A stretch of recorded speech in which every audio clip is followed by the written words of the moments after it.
ਸਤਿ ਸ਼੍ਰੀ ਅਕਾਲ ਜੀ, ਮੈਂ ਹਾਂ ਰਣਬੀਰ ਸਿੰਘ ਰਾਣਾ ਤੇ ਅੱਜ ਅਸੀਂ ਗੱਲਬਾਤ ਕਰਾਂਗੇ ਯੂਆਪਾ ਦੇ ਬਾਰੇ।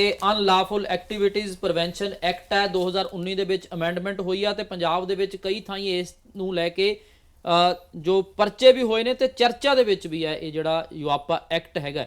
ਇਸੇ ਤੇ ਗੱਲਬਾਤ ਕਰਨ ਦੇ ਲਈ ਸਾਡੇ ਨਾਲ ਐਡਵੋਕੇਟ ਆਈਪੀਐਸ ਸੱਭਰਵਾਲ ਮੌਜੂਦ ਨੇ। ਐਡਵੋਕੇਟ ਸਾਹਿਬ, ਸਵਾਗਤ ਹੈ ਤੁਹਾਡਾ। Thank you. ਜਿਸ ਢੰਗ ਦੇ ਨਾਲ ਯੂਆਪਾ ਦੀ ਗੱਲ ਹੋ ਰਹੀ ਹੈ, ਜਾਣਨਾ ਚਾਹੁੰਦੇ ਨੇ ਲੋਕ ਕਿ ਆਖਰ ਯੂਆਪਾ ਹੈ ਕੀ ਹੈ, ਇਸ ਦੀ ਸ਼ੁਰੂਆਤ ਕਿਵੇਂ ਹੋਈ, ਕਦੋਂ ਹੋਈ, ਕਿਉਂ ਹੋਈ? ਦੇਖੋ, ਇਹ ਪ੍ਰਾਇਮਰੀਲੀ 1967 ਦੇ ਵਿੱਚ ਇਹ ਐਕਟ ਬਣਿਆ ਸੀ। ਇਹਦਾ ਨਾਮ ਰੱਖਿਆ ਗਿਆ ਸੀਗਾ ਅਨਲੌਫੁਲ ਐਕਟੀਵਿਟੀਜ਼ ਪ੍ਰੀਵੈਂਸ਼ਨ ਐਕਟ ਜੀ। ਜਿਸ ਤਰ੍ਹਾਂ ਸਾਨੂੰ ਇਸ ਦੇ ਨਾਮ, ਇਸ ਦੇ ਟਾਈਟਲ ਤੋਂ ਪਤਾ ਲੱਗ ਰਿਹਾ ਹੈ ਕਿ ਟੈਰਰਿਸਟ ਐਕਟੀਵਿਟੀ ਹੋਣ ਤੋਂ ਪਹਿਲਾਂ ਹੀ ਪ੍ਰੀਵੈਂਟ ਕਰਨ ਵਾਸਤੇ ਇਹ ਐਕਟ ਬਣਿਆ ਸੀ। ਇਹਦਾ ਆਬਜੈਕਟ ਹੀ ਇਹ ਸੀ ਕਿ ਐਕਟੀਵਿਟੀ ਤੋਂ ਪਹਿਲਾਂ ਹੀ ਉਹਨੂੰ ਟਰੈਕ ਕਰ ਲਿਆ ਜਾਵੇ ਤੇ ਉਹਨੂੰ ਰੋਕ ਲਿਆ ਜਾਵੇ।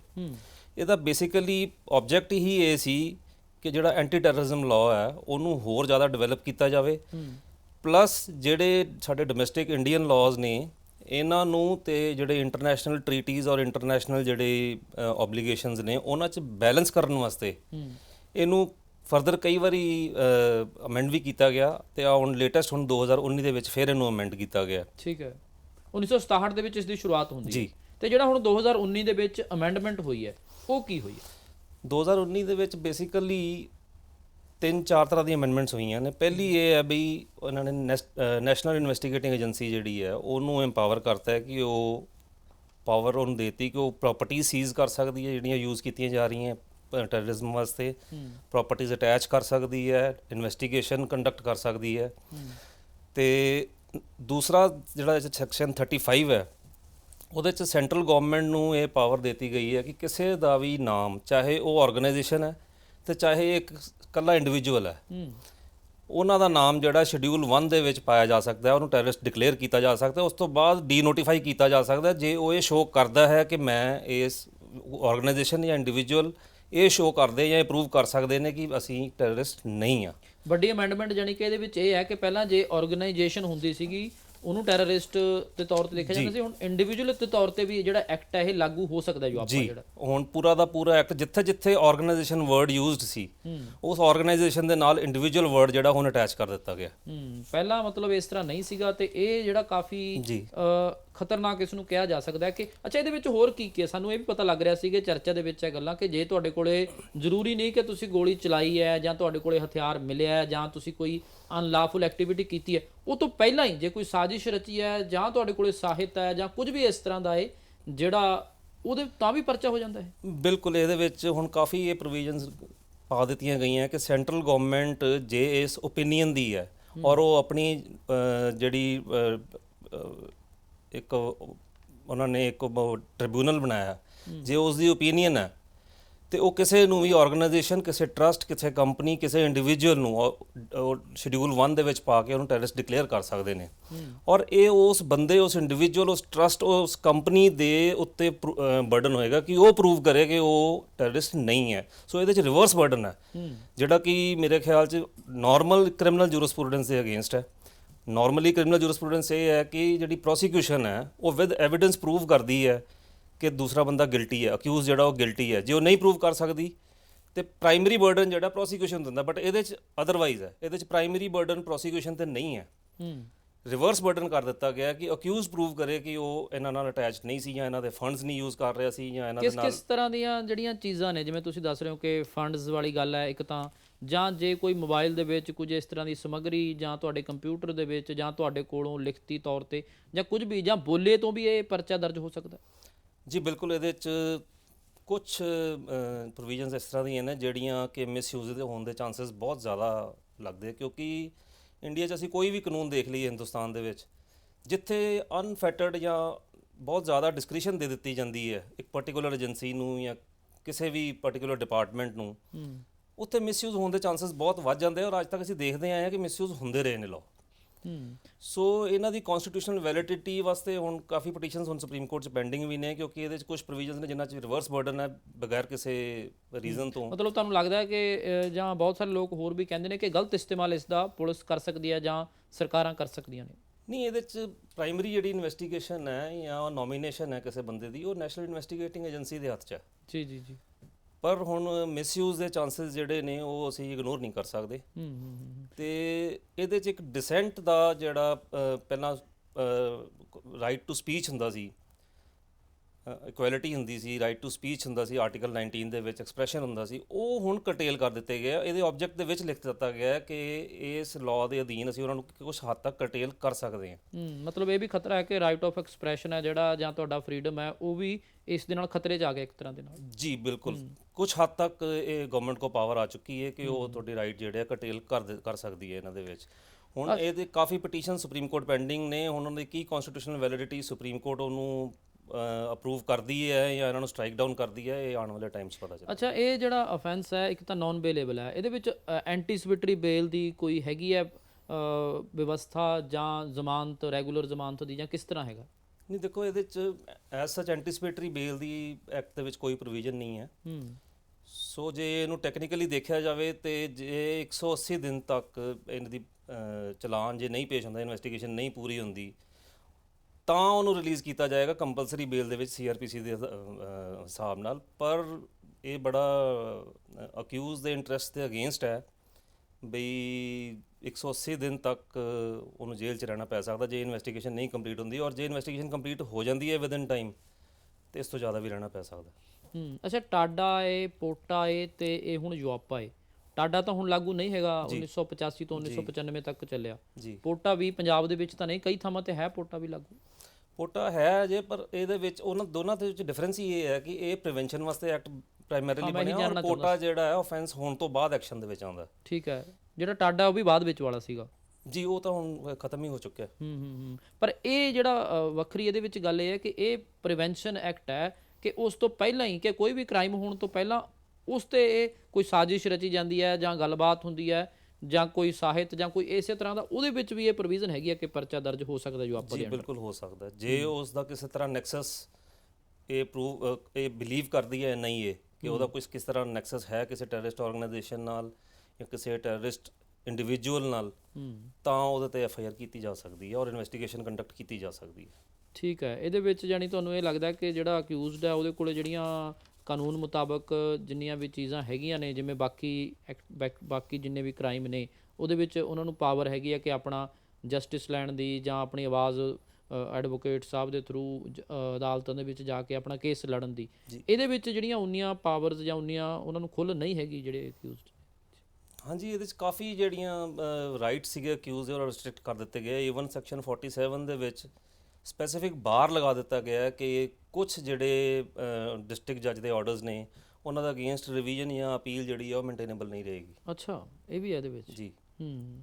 ਤੇ ਬਾਕੀ ਜਿੱਥੇ ਤੱਕ 2019 ਦੀ ਅਮੈਂਡਮੈਂਟ ਦੀ ਐਫੀਕੇਸੀ ਦੀ ਗੱਲ ਹੈ, 2019 ਦੀ ਜਿਹੜੀ ਚੇਂਜਸ ਲਿਆਂਦੇ ਗਏ ਨੇ, ਇਹ ਹੁਣ ਮੈਂ ਤੁਹਾਨੂੰ ਪਹਿਲਾਂ ਦੱਸਿਆ ਕਿ ਇਹ ਇੱਕ ਤਰ੍ਹਾਂ ਦਾ right to freedom of speech and expression ਦੇ ਅਗੇਂਸਟ ਕਰਟੇਲਮੈਂਟ ਹੈ, ਉਹਦੀ ਰੋਕ ਹੈ। ਠੀਕ ਹੈ, ਕੁਝ ਹੱਦ ਤੱਕ। ਠੀਕ ਹੈ। ਅੱਛਾ, ਇਹਦੇ ਵਿੱਚ ਇੱਕ ਹੋਰ ਹੈ ਕਿ ਬਹੁਤ ਸਾਰੀਆਂ ਆਰਗੇਨਾਈਜੇਸ਼ਨਸ ਨੇ ਜਿਹੜੀਆਂ ਉਹਨਾਂ ਤੇ ਪਹਿਲਾਂ ਹੀ ਦੇਸ਼ ਦੇ ਵਿੱਚ ਬੈਨ ਲੱਗ ਚੁੱਕਿਆ, ਪਾਬੰਦੀ ਲੱਗ ਚੁੱਕੀ ਹੈ। ਜੀ, ਜੇ ਅਸੀਂ ਇਹਦਾ ਸ਼ਡਿਊਲ 1 ਦੇਖੀਏ ਤੇ ਐਜ਼ ਮਚ ਐਜ਼ 42 ਆਰਗੇਨਾਈਜੇਸ਼ਨ ਇਸ ਤਰ੍ਹਾਂ ਦੀਆਂ ਨੇ ਅੱਜ ਤੱਕ ਜਿਨ੍ਹਾਂ ਨੂੰ ਟੈਰਰਿਸਟ ਆਰਗੇਨਾਈਜੇਸ਼ਨ ਡਿਕਲੇਅਰ ਕਰ ਦਿੱਤਾ ਗਿਆ। ਇਹ ਸ਼ਡਿਊਲ 1 'ਚ ਨੋਟੀਫਾਈਡ ਨੇ ਸਾਰੀਆਂ। ਤੁਹਾਨੂੰ ਲੱਗਦਾ ਹੈ ਕਿ ਇਹਦੇ ਨਾਲ ਫਿਰ ਜਿਹੜੇ ਨਾਗਰਿਕ ਦੇ ਫੰਡਾਮੈਂਟਲ ਰਾਈਟਸ ਨੇ, ਜਿਹੜੇ ਅਧਿਕਾਰ ਨੇ, ਜਿਹੜੇ ਮੌਲਿਕ ਅਧਿਕਾਰ ਜਿਨ੍ਹਾਂ ਦੀ ਗੱਲ ਹੁੰਦੀ ਹੈ, ਉਹਨਾਂ ਦੀ ਵੀ ਉਲੰਘਣਾ ਇਸ ਐਕਟ ਦੇ ਵਿੱਚ ਹੋ ਸਕਦੀ ਹੈ? ਦੇਖੋ, ਜਿੱਥੇ ਤੱਕ ਫੰਡਾਮੈਂਟਲ ਰਾਈਟਸ ਦੀ ਗੱਲ ਹੈ, ਸਾਡਾ ਕਨਸਟੀਟਿਊਸ਼ਨ ਕਹਿੰਦਾ ਹੈ ਕਿ ਕਿਸੇ ਵੀ ਬੰਦੇ ਦੇ ਫੰਡਾਮੈਂਟਲ ਰਾਈਟਸ ਜਿਹੜੇ ਨੇ ਉਹ ਸਰਕਾਰ ਲਾਅ ਦੇ ਅਧੀਨ ਲਿਆ ਜਾ ਸਕਦਾ ਹੈ, ਕਿਉਂਕਿ ਪਨਿਸ਼ਮੈਂਟ ਵੀ ਫੰਡਾਮੈਂਟਲ ਰਾਈਟਸ ਦੇ ਅਗੇਂਸਟ ਹੈ। ਬਟ ਜੇ ਪ੍ਰੋਸੀਜਰ ਐਸਟੈਬਲਿਸ਼ਡ ਬਾਏ ਲਾਅ ਦੇ ਹਿਸਾਬ ਨਾਲ ਉਹ ਕਰਟੇਲ ਕੀਤੇ ਜਾਣ ਤੇ ਉਹ ਠੀਕ ਹੈ। ਤੇ ਜੇ ਬਿਲਕੁਲ ਹੀ ਇਹ ਕਨਸਟੀਟਿਊਸ਼ਨ ਦੇ ਕਿਸੇ ਪ੍ਰੋਵੀਜ਼ਨ ਦੇ ਜਾਂ ਕਿਸੇ ਰਾਈਟ ਦੇ ਅਗੇਂਸਟ ਜਾਂਦਾ, ਜੇ ਪ੍ਰੋਵੀਜ਼ਨ ਹੀ ਅਗੇਂਸਟ ਹੈ, ਤੇ ਮੈਂ ਤੁਹਾਨੂੰ ਦੱਸਿਆ ਉਹਦੀ 3-4 ਪਟੀਸ਼ਨਸ ਜਿਹੜੀਆਂ ਨੇ ਆਲਰੇਡੀ ਸੁਪਰੀਮ ਕੋਰਟ 'ਚ ਪੈਂਡਿੰਗ ਨੇ। ਆਉਣ ਵਾਲੇ ਟਾਈਮ 'ਚ ਦੇਖੋ ਹੁਣ ਉਹਦੀ ਕਨਸਟੀਟਿਊਸ਼ਨਲ ਵੈਲਿਡਿਟੀ ਜਿਹੜੀ ਹੈ, ਸੰਵਿਧਾਨਕ ਜਿਹੜੀ ਉਹਦੀ ਵੈਲਿਡਿਟੀ ਹੈ, ਉਹ ਸੁਪਰੀਮ ਕੋਰਟ ਡਿਸਾਈਡ ਕਰੇਗੀ। ਤੇ ਦੇਖਦੇ ਹਾਂ ਹੁਣ ਇਹਦੇ ਵਿੱਚ ਜੋ ਯੂਆਪਾ ਹੈਗਾ ਹੈ, ਇਹਦੇ ਵਿੱਚ ਕੀ ਹੈਗਾ ਵੀ ਦੇਸ਼ ਦੀ ਏਕਤਾ ਜਾਂ ਅਖੰਡਤਾ ਜਾਂ ਜਿਹੜੀ ਦੇਸ਼ ਦੇ ਵਿਰੁੱਧ ਹੀ ਕੋਈ ਜਿਹੜੀ ਤੁਸੀਂ ਕੋਈ ਐਕਟ ਕਰਦੇ ਹੋ, ਉਹਦੇ ਤਹਿਤ ਇਹ ਮਾਮਲਾ ਦਰਜ ਹੁੰਦਾ? ਜੀ ਬਿਲਕੁਲ, ਇਹ ਕੰਟਰੀ ਦੀ ਇੰਟੈਗ੍ਰਿਟੀ ਦੇ ਅਗੇਂਸਟ ਆਫੈਂਸ ਮੰਨੇ ਜਾਂਦੇ ਆ, ਟੈਰਰਿਜ਼ਮ ਜਿਹੜਾ। ਨੋ ਡਾਊਟ ਇਹਨੂੰ ਕਰਟੇਲ ਕਰਨ ਦੀ ਬਹੁਤ ਜ਼ਿਆਦਾ ਜ਼ਰੂਰਤ ਸੀ, ਬਟ ਆਉਣ ਵਾਲੇ ਟਾਈਮ 'ਚ ਹੁਣ ਇਹਦੀ ਕੀ ਐਫੀਕੇਸੀ ਹੈ ਕਿੰਨਾ ਕੁ ਕਾਰਗਰ ਸਾਬਤ ਹੁੰਦਾ ਹੈ, ਕਿੰਨੇ ਕੁ ਲਿਟੀਗੇਸ਼ਨ ਇਹਦੇ ਵਿੱਚ ਠੀਕ ਹੁੰਦੀਆਂ, ਕਨਵਿਕਸ਼ਨ ਰੇਟ ਕੀ ਹੁੰਦਾ ਹੈ, ਇਹ ਆਉਣ ਵਾਲੇ ਟਾਈਮ 'ਚ ਪਤਾ ਚੱਲੇਗਾ। ਹੁਣ ਰੀਸੈਂਟ ਅਮੈਂਡਮੈਂਟਸ ਹੋਈਆਂ ਨੇ 2019 ਦੇ ਵਿੱਚ, ਪਰ ਬਹੁਤ ਸਾਰੀਆਂ NGOs ਇਹ ਸਵਾਲ ਚੁੱਕਦੀਆਂ ਨੇ, ਜਾਂ ਸਮਾਜ ਸੇਵੀ ਜਥੇਬੰਦੀਆਂ, ਜਾਂ ਜਿਹੜੇ ਬਹੁਤ ਸਾਰੇ ਐਕਟਿਵਿਸਟ ਨੇ, ਉਹ ਇਹ ਕਹਿ ਰਹੇ ਨੇ ਕਿ ਇੱਕ ਸਾਹਿਤ ਪੜ੍ਹਨ ਜਾਂ ਸਾਹਿਤ ਰਚਣ ਜਾਂ ਸਾਹਿਤ ਜੇ ਕਿਸੇ ਕੋਲ ਮਿਲ ਗਿਆ, ਉਹ ਦੇਸ਼ ਦੀ ਇੰਟੈਗ੍ਰਿਟੀ ਨੂੰ ਕਿਵੇਂ ਖਤਰਾ ਹੋ ਸਕਦਾ, ਇੱਕ ਇੰਡੀਵਿਜੂਅਲ ਵੀ ਵਿਅਕਤੀ ਜੇ ਜੋ ਆਪਾਂ ਦੇ ਅੰਡਰ ਉਹਨੂੰ ਲੈਂਦੇ। ਮੈਂ ਤੁਹਾਨੂੰ ਪਹਿਲਾਂ ਦੱਸਿਆ ਵੀ ਬਿਲਕੁਲ ਤੁਹਾਡੀ ਗੱਲ ਠੀਕ ਹੈ, ਇਹ ਰਾਈਟ ਤਾਂ ਹੈ ਹੀ ਹੈ ਟੂ ਐਕਸਪ੍ਰੈਸ, ਚਾਹੇ ਉਹ ਲਿਖਤ ਦੇ ਥਰੂ ਹੈ ਚਾਹੇ ਬੋਲਣ ਦੇ ਥਰੂ ਹੈ, ਪਰ ਉਹ ਕਾਫੀ ਹੱਦ ਤੱਕ ਹੁਣ ਇਹਦੇ 'ਚ ਕਟੇਲ ਕਰ ਦਿੱਤੇ ਗਏ ਨੇ। ਜੇ ਉਹ ਲੱਗਦਾ ਹੈ ਕਿ ਕੋਈ ਟ੍ਰਿਬਿਊਨਲ ਐਸਟੈਬਲਿਸ਼ਡ ਬਾਈ ਸੈਂਟਰਲ ਗਵਰਨਮੈਂਟ ਇਹ ਨੋਟੀਫਾਈ ਕਰਦਾ ਹੈ ਕਿ ਇਹ ਜਿਹੜਾ ਸਾਹਿਤ ਹੈ ਜਾਂ ਇਹ ਜਿਹੜੇ ਡਾਇਲੌਗ ਹੈ ਜਾਂ ਇਹ ਜਿਹੜਾ ਸਲੋਗਨ ਹੈ ਇਹ ਕੰਟਰੀ ਦੀ ਇੰਟੈਗ੍ਰਿਟੀ ਦੇ ਅਗੇਂਸਟ ਹੈ, ਤੇ ਉਹਦੇ ਖਿਲਾਫ ਇਹਦੇ ਇਸ ਕਾਨੂੰਨ ਦੇ ਤਹਿਤ ਪ੍ਰੋਸੀਡਿੰਗ ਕੀਤੀ ਜਾ ਸਕਦੀ ਹੈ, ਉਹਨੂੰ ਅਕਿਊਜ਼ ਬਣਾਇਆ ਜਾ ਸਕਦਾ ਹੈ। ਠੀਕ ਹੈ, ਅਗਲਾ ਇਹਦੇ ਵਿੱਚ ਫਿਰ ਇਹੀ ਹੈ ਜੇ ਸੁਪਰੀਮ ਕੋਰਟ ਕੋਲੇ ਜਿਹੜੀਆਂ ਪੈਂਡਿੰਗ ਪਈਆਂ ਨੇ PILs, ਉਹਦੇ ਜੋ ਫੈਸਲਾ ਆਉਂਦਾ ਉਹ ਤੋਂ ਬਾਅਦ ਕੁਝ ਕਿਹਾ ਜਾ ਸਕਦਾ। ਹਾਲੇ ਤੱਕ ਤਾਂ ਜੋ ਆਪਾਂ ਪੂਰੀ ਤਰ੍ਹਾਂ ਲਾਗੂ ਹੈ ਤੇ ਜਿਹੜੀਆਂ ਪ੍ਰੋਵੀਜ਼ਨਸ ਇਹਦੇ ਵਿੱਚ ਨੇ ਉਹ ਉਵੇਂ ਹੀ ਰਹਿਣਗੀਆਂ। ਜੀ ਬਿਲਕੁਲ, ਇਹ ਤਾਂ ਹਮੇਸ਼ਾ ਹੀ ਰਿਹਾ ਕਿ ਕਿਸੇ ਵੀ ਕਾਨੂੰਨ ਦੀ ਕਨਸਟੀਟਿਊਸ਼ਨਲ ਵੈਲਿਡਿਟੀ ਜਿਹੜੀ ਹੈ ਸੁਪਰੀਮ ਕੋਰਟ ਉਦੋਂ ਹੀ ਡਿਸਾਈਡ ਕਰਦੀ ਜਦੋਂ ਸੁਪਰੀਮ ਕੋਰਟ ਦੇ ਸਾਹਮਣੇ ਉਹ ਮੈਟਰ ਆਉਂਦਾ, ਉਦੋਂ ਤੱਕ ਤੇ ਜੋ ਲਾਅ ਹੈ ਉਹ ਪ੍ਰਵੇਲ ਕਰਦਾ ਲੈਂਡ ਦੇ ਉੱਤੇ। ਠੀਕ ਹੈ, ਹੁਣ 1983 ਦੇ ਵਿੱਚ ਮਿੱਠੂ ਵਰਸਸ ਸਟੇਟ ਆਫ ਪੰਜਾਬ 'ਚ 303 IPC ਨੂੰ ਅਨਕਨਸਟੀਟਿਊਸ਼ਨਲ ਡਿਕਲੇਅਰ ਕਰ ਦਿੱਤਾ ਗਿਆ ਸੀ। ਉਸ ਤੋਂ ਪਹਿਲਾਂ ਉਹ ਵੀ ਲਾਗੂ ਸੀ। ਉਹਦੇ 'ਚ ਫਰਸਟ ਪਲੇਸ ਤੇ ਡੈਥ ਪੈਨਲਟੀ ਸੀ, ਜੋ ਸੁਪਰੀਮ ਕੋਰਟ ਨੇ ਕਿਹਾ ਵੀ ਇਹ ਕਨਸਟੀਟਿਊਸ਼ਨ ਦੇ ਅਗੇਂਸਟ ਹੈ, ਤੇ ਉਹ ਸਟ੍ਰਾਈਕ ਡਾਊਨ ਕਰ ਦਿੱਤਾ ਗਿਆ ਸੀ। ਉਸ ਤੋਂ ਬਾਅਦ ਉਹਦੇ 'ਤੇ ਕੋਈ ਉਹਦੇ 303 ਦੇ ਥੱਲੇ ਕਦੀ ਪ੍ਰੋਸੀਡਿੰਗਸ ਨਹੀਂ ਹੋਈਆਂ, ਕੋਈ FIRs ਨਹੀਂ ਹੋਈਆਂ। 303 ਇਹ ਹੁੰਦਾ ਸੀਗਾ ਕਿ ਜੇ ਅੱਜ ਹਮਲਾ ਹੋਇਆ ਤਾਂ ਸ਼ਖਸ ਦੀ ਮੌਤ ਥੋੜੇ ਦਿਨ ਬਾਅਦ ਹੁੰਦੀ ਹੈ, ਇਸ ਤਰ੍ਹਾਂ? ਨਹੀਂ, 303 ਸੀ ਜੇ ਕਿਸੇ ਬੰਦੇ ਨੂੰ ਆਲਰੇਡੀ ਲਾਈਫ ਟਰਮ ਹੋ ਚੁੱਕੀ ਹੈ ਔਰ ਲਾਈਫ ਟਰਮ ਦੇ ਦੌਰਾਨ ਉਹ ਫਿਰ ਦੁਬਾਰਾ ਮਰਡਰ ਕਰਦਾ। ਠੀਕ ਹੈ, ਉਹ 303 ਸੀ ਜਿਹਦੇ 'ਚ ਪ੍ਰਾਇਮਰੀਲੀ ਡੈਥ ਪਨਿਸ਼ਮੈਂਟ ਸੀ। ਸਬਰਵਾਲ ਸਾਹਿਬ, ਜਦੋਂ ਅਸੀਂ ਕੈਪੀਟਲ ਪਨਿਸ਼ਮੈਂਟ ਦੀ ਗੱਲ ਕਰਦੇ ਹਾਂ ਤਾਂ ਉਹਦੇ ਵਿੱਚ ਸੁਪਰੀਮ ਕੋਰਟ ਦਾ ਅੱਜ ਤੱਕ ਦੇ ਵਿੱਚ ਕੀ ਰੋਲ ਰਿਹਾ ਹੈਗਾ ਹੁਣ ਤੱਕ? ਦੇਖੋ, ਇਹ ਡਿਬੇਟ ਜਿਹੜੀ ਹੈ ਸੁਪਰੀਮ ਕੋਰਟ ਦੇ ਵਿੱਚ ਕਨਸਟੀਟਿਊਸ਼ਨਲ ਬੈਂਚ ਐਸਟੈਬਲਿਸ਼ ਹੋਇਆ ਸੀ ਸਭ ਤੋਂ ਵੱਡਾ 1980 'ਚ, ਜਿਹੜਾ case the title C Bachan Singh state of Punjab. ਉਹ ਇੱਕ ਵਾਹਿਦ ਇਸ ਤਰ੍ਹਾਂ ਕੇਸ ਸੀ ਮੇਰੀ ਨੌਲੇਜ ਦੇ ਵਿੱਚ ਜਿਹੜਾ ਕਿ 2 ਪਾਰਟਸ ਦੇ ਵਿੱਚ ਜਜਮੈਂਟ ਸੁਪਰੀਮ ਕੋਰਟ ਨੇ ਦਿੱਤੀ। 4 ਜੱਜਸ ਜਿਹੜੇ ਸੀ ਉਹ ਕੰਕਰਿੰਗ ਸੀ ਕਿ ਡੈਥ ਪੈਨਲਟੀ ਜਿਹੜੀ ਹੈ ਉਹ ਸਟੈਚੂਟ ਬੁੱਕ ਤੇ ਜਾਂ ਆਪਣੇ ਕਾਨੂੰਨ 'ਚ ਹੋਣੀ ਚਾਹੀਦੀ ਹੈ, ਤੇ ਜਸਟਿਸ PN ਭਗਵਤੀ ਜਿਹੜੇ ਸੀ ਇਕੱਲੇ ਅਗੇਂਸਟ ਸੀ ਕਿ ਕੈਪੀਟਲ ਪਨਿਸ਼ਮੈਂਟ ਜਿਹੜੀ ਹੈ ਇਹ ਜੇ ਆਪਾਂ ਹੋਰ ਦੇਸ਼ਾਂ ਨੂੰ ਦੇਖੀਏ ਤੇ ਇਹ ਸਟੈਚੂਟ ਬੁੱਕ ਤੇ ਨਹੀਂ ਹੋਣੀ ਚਾਹੀਦੀ। ਉਸ ਤੋਂ ਬਾਅਦ ਕਈ ਡਿਵੈਲਪਮੈਂਟਸ ਹੋਈਆਂ, ਕਈ ਜਜਮੈਂਟਸ ਆਈਆਂ। ਸਵਾਮੀ ਸ਼ਰਧਾਨੰਦ ਦੀ ਜਜਮੈਂਟ ਆਈ, ਹੋਰ ਜਜਮੈਂਟਸ ਆਈਆਂ, ਲੇਟੈਸਟ ਬਰਿਹਾਰ ਦੀ ਜਜਮੈਂਟ ਆਈ। ਔਰ ਸਵਾਮੀ ਸ਼ਰਧਾਨੰਦ ਵਾਲੀ ਜਜਮੈਂਟ ਦੇ ਵਿੱਚ ਕਈ ਸੀਨੀਅਰ ਲਾਇਰਸ ਨੇ ਆਪਣਾ ਵਿਊ ਵੀ ਦਿੱਤਾ ਕਿ ਜੇ 1980 ਤੋਂ ਲੈ ਕੇ ਤੇ ਅੱਜ ਤੱਕ ਅਸੀਂ ਫੰਡਾਮੈਂਟਲਸ, ਅਸੀਂ ਬੇਸਿਕ ਕੈਟਾਗਰੀਜ਼ ਹੀ ਨਹੀਂ ਰੱਖ ਸਕੇ। ਸੇਮ ਕੇਸਿਸ ਦੇ ਵਿੱਚ ਸੁਪਰੀਮ ਕੋਰਟ ਨੇ ਕਈਆਂ ਦੇ ਵਿੱਚ ਉਮਰ ਕੈਦ ਕੀਤੀ ਹੈ, ਆਲਮੋਸਟ ਸੇਮ ਫੈਕਟਸ ਦੇ ਵਿੱਚ ਸੁਪਰੀਮ ਕੋਰਟ ਨੇ ਕੈਪੀਟਲ ਪਨਿਸ਼ਮੈਂਟ ਵੀ ਕੀਤੀ ਹੈ।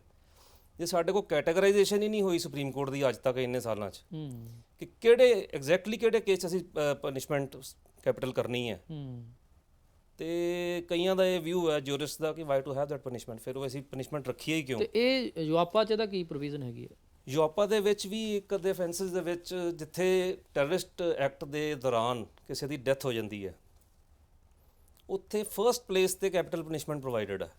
ਮੈਂ ਖੁਦ ਹੈਰਾਨ ਹੋਇਆ ਦੇਖ ਕੇ ਕਿ ਜਿੱਥੇ ਜਿੱਥੇ ਫਰਸਟ ਪਲੇਸ ਤੇ ਕੈਪੀਟਲ ਪਨਿਸ਼ਮੈਂਟ ਪ੍ਰੋਵਾਈਡਡ ਸੀ, ਉਹ ਸਾਰੇ ਲਾਜ਼ ਜਿਹੜੇ ਅੱਜ ਤੱਕ ਸੁਪਰੀਮ ਕੋਰਟ ਨੇ ਸਟ੍ਰਾਈਕ ਡਾਊਨ ਕਰਤੇ ਸੀ ਕਿ ਅਨਕਨਸਟੀਟਿਊਸ਼ਨਲ ਹੈ, ਰਾਈਟ ਟੂ ਲਾਈਫ ਦੇ ਅਗੇਂਸਟ ਹੈ। ਫਿਰ ਹੈ ਇਹਦੇ ਵਿੱਚ, ਕਿਉਂਕਿ ਇੰਡੀਆ ਦਾ ਜਿਹੜਾ ਪਨਿਸ਼ਮੈਂਟ ਸਿਸਟਮ ਹੈ ਰੈਫਰਮੇਟਿਵ ਹੈ, ਇਹ ਬਦਲੇ ਦੀ ਭਾਵਨਾ ਵਾਲਾ ਨਹੀਂ ਹੈ, ਇਹ ਸੁਧਾਰ ਵਾਸਤੇ ਹੈ। ਤੇ ਜੇ ਇੱਕ ਬੰਦੇ ਨੂੰ ਕੈਪੀਟਲ ਪਨਿਸ਼ਮੈਂਟ ਮਿਲ ਜਾਂਦੀ ਹੈ ਔਰ ਐਗਜ਼ੀਕਿਊਟ ਹੋ ਜਾਂਦੀ ਹੈ, ਉਸ ਤੋਂ ਬਾਅਦ ਸਪੋਜ਼ ਕੋਈ ਐਵੀਡੈਂਸ ਆ ਜਾਂਦਾ ਹੈ ਤੇ ਇਹਨੂੰ ਅਸੀਂ ਰਿਵਰਸ ਹੀ ਨਹੀਂ ਕਰ ਸਕਦੇ। ਇਸ ਕਰਕੇ ਇਹ ਪਨਿਸ਼ਮੈਂਟ ਬੜੀ ਡੇਂਜਰਸ ਹੈ, ਬਹੁਤ ਰੇਅਰ ਅਸੀਂ ਦਿੰਦੇ ਹਾਂ, ਰੇਅਰੈਸਟ ਆਫ ਰੇਅਰ ਕੇਸਿਸ ਦੇ ਵਿੱਚ। ਬਚਨ ਸਿੰਘ ਦੀ ਜਜਮੈਂਟ ਦੇ ਵਿੱਚ 1980 ਦੇ ਵਿੱਚ ਜੋ ਕ੍ਰਾਈਟੀਰੀਆ ਐਸਟੈਬਲਿਸ਼ ਕੀਤਾ ਸੀ ਉਹ ਅੱਜ ਤੱਕ ਕਦੀ ਪ੍ਰੋਪਰਲੀ ਮੇਰੇ ਖਿਆਲ ਨਾਲ ਉਹ ਫੋਲੋ ਹੀ ਨਹੀਂ ਹੋਇਆ।